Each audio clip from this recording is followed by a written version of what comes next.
Hi, this is Jim Hamilton with Core Resonance. Welcome to this video. I have been having a blast. I have been writing. I've been documenting the daylights out of what's coming. And what's coming is core resonance colonies. Core resonance colonies is something I've been working on for, 6 years, 8 years, 15 years. How would you say?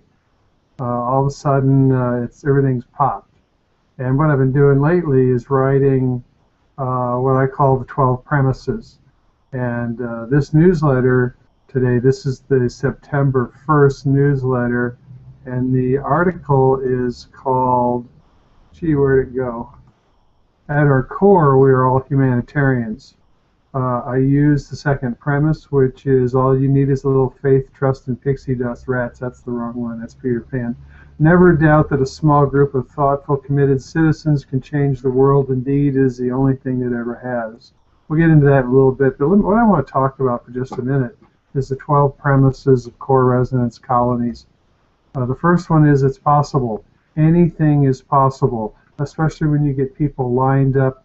They quiet their nervous systems, re-enable their natural state of connection, work together, become coherent together, become coherent as a group, reach into the cosmos. They can come up with and deliver solutions to anything. It's possible. In fact, it's really what needs to happen. Humans need to wake up. We need to re-enable our natural state. The second premise, as I mentioned it, is never doubt that a small group of thoughtful, committed citizens can change the world. Indeed, it's the only thing that ever has. That's Margaret Mead, of course. And again, what I'm saying is we re-enable our natural state. We become coherent internally, become coherent as a group, and we become exponentially contributive.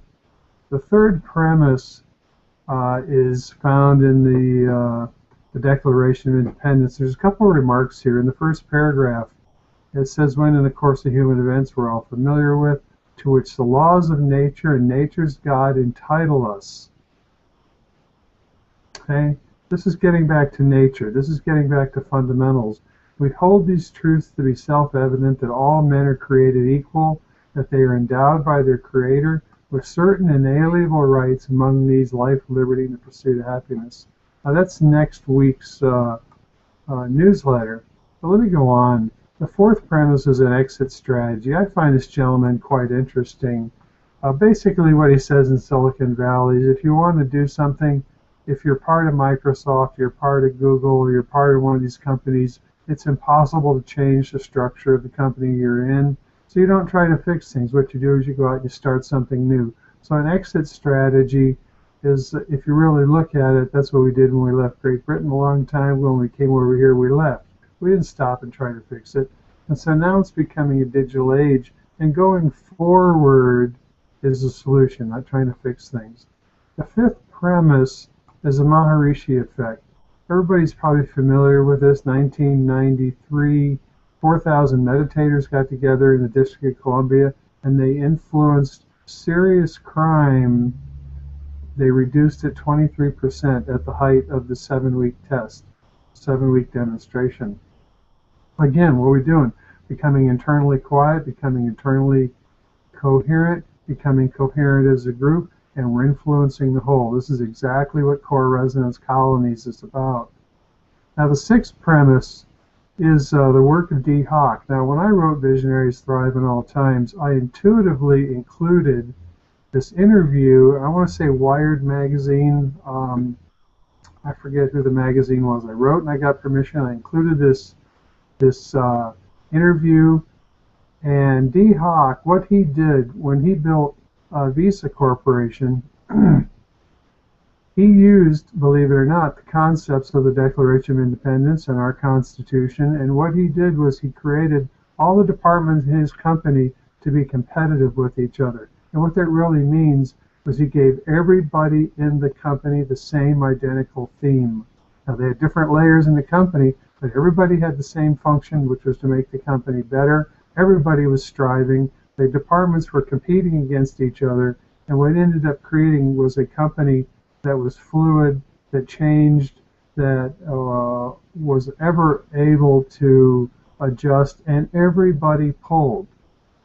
And so that's the sixth premise about how to create an organization where it has nodal points where innate intelligence gets involved. Why? Because everybody is contributing, everybody's looking for solutions, everybody's looking for answers, and in their intuitive nature, innate intelligence slips in and contributes. A lot more to be said about this a little bit later. The seventh premise of core resonance colonies is brought forward by Matt Kahn. Matt Kahn is a channel, and he reminds me of the old days of Abraham Hicks. I mean, this guy is really something. And he's one of the nodal points, or one of the points of core resonance, the premises of core resonance colonies. Number 8 is wealth profiling. It's interesting. Now, they define wealth in this context as wealth is defined as what you have if you lose all your money. In other words, wealth has nothing to do with money. Wealth is far more about who you are. And when you clear up all of the trauma and all the things that interfere with a free flow of our expression, that's what our true wealth is. And of course, with core resonance, what we do is we knock down the static and noise through core resonance, the technology of core resonance training. And what happens is our true wiring becomes available. And as innate intelligence flows through us, we color innate intelligence expressing through our true wiring. And this wealth dynamics profiling is about finding out what our true wiring is, so that we can discover what's natural for us. In other words, some of us want to be leaders and we're better off being supporters. Some of us want to do this, and once we know what our wiring is, what we were born with, not what our parents gave us, but our physical wiring, what our wiring is, and we become capable of becoming far more effective. We don't resist what's natural. The ninth premise is the map of consciousness. I'm sure everybody's familiar with Dr. David Hawkins and the map of consciousness. Very quickly, it's a scale of 0 to 1,000.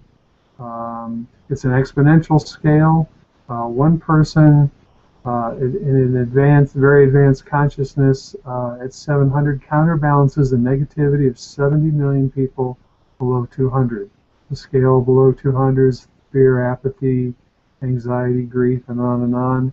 And the more conscious you are, the more you counteract negativity. One person at 700, which is almost the beginning states of enlightenment, counteracts the negativity of 70 million people. One person at 600 counteracts the negativity of 10 million people. One person at 500 counteracts the negativity of 750,000. And so what's interesting about core resonance is that as we quiet the brain and nervous system, as we become more conscious, as we re-enable our natural state of connection, because becoming more conscious and re-enabling our natural state of connection are the same thing. As we become more conscious, we become more contributive.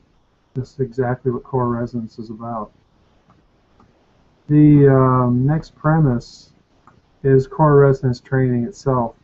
Some people don't understand core resonance training. It's a technology. It's based on the science of neurofeedback. And what we do is we give the brain that we use electrodes on the scalp, and when the brain fires, you can see it on the screen. It's not like you'd think it looks, but when we give the brain exercises, and as the brain learns how to do the exercises, it gets feedback for how well it's doing on the screen and through earbuds, through headphones. So I'll give you a simple example. As the brain's learning how to do the exercise and it's going in the right direction as far as becoming more coordinated and learning how to do it, the tones in the headphones will go in an upscale direction. So it's feedback. So it's like you have rewards and inhibits. And as the brain fumbles around and tries to learn how to do something that's never done before, it gets feedback. And feedback going in the right direction, it gives the brain insight that what it's doing is the right thing. And as the brain becomes, what we want to do is give the brain exercises. We want to cause the component parts of the brain to have to work together. And as the brain learns how to do these exercises, the component parts of the brain have to talk to each other. And what happens is the brain becomes more coordinated. As it becomes more coordinated, it becomes coherent. Coherent means All the component parts are talking to each other. And as the brain becomes coherent, it quiets down. That natural state of connection with source becomes evident. You can build on it, and that's what we do with core resonance. The 11th premise is some of my writings, my foundational books, Visionaries Thrive in All Times, which is the foundation for everything I do. I wrote it in between 2001 and late 2004. 93,000 words, 13 chapters, 3 chapters on the Abraham stuff, 1 chapter on Dr. David Hawkins' work. Very, very interesting stuff. I have a couple articles here that are crucial to the idea of core resonance colonies. The 12th premise is innate intelligence and innate guidance itself. I just wrote this premise today. It starts out by saying innate intelligence is the underpinning of our very existence. It is the utter foundation of plants, animals, minerals, earth, air, fire, water, ether, particles, waves, imagination, intuition, everything. There's a commonality that everything shares. And what humans have to do is plug back into what's true. We're dysfunctional because we're out of our natural state of governance. And so the 12 premises are the foundation of core resonance colonies. Core resonance colonies is meant to be groups of 6 who use the core resonance technology to quiet their nervous systems so that they can work as they can become coherent individually, become coherent as a group, work as one, and then extend out into the cosmos like antennas, like you see the big receiving dish. And what we want to do is we want to become receivers of the cosmos, and we want to deliver solutions into this dimension. I see core resonance colonies, lots and lots and lots of them. I actually want to see 1,300 of them in 3 years. That's a huge number. But what we want to do is we want to have nodal points all over the planet, a footprint of humans re-enabling their natural state of connection with Source and becoming a delivery for innate intelligence to express through us into this dimension with what? With no distortion. Without resistance, re-enabling our natural state. We have no resistance, we have no distortion, and we express innate intelligence through us purely. This is how we turn the planet around. This is what core resonance colonies is about. Real quick, this second article for the second premise, authored by Margaret Mead. I have a joke in there. All you need is a little faith, trust, and pixie dust by Peter Pan. That is the wrong quote. The proper quote is never doubt that a small group of thoughtful, committed citizens can change the world. Indeed, it is the only thing it has. And frankly, I think you're one of those. Be in touch. Read the article. Let me know what you think. Love to have some help turning the world around. Namaste.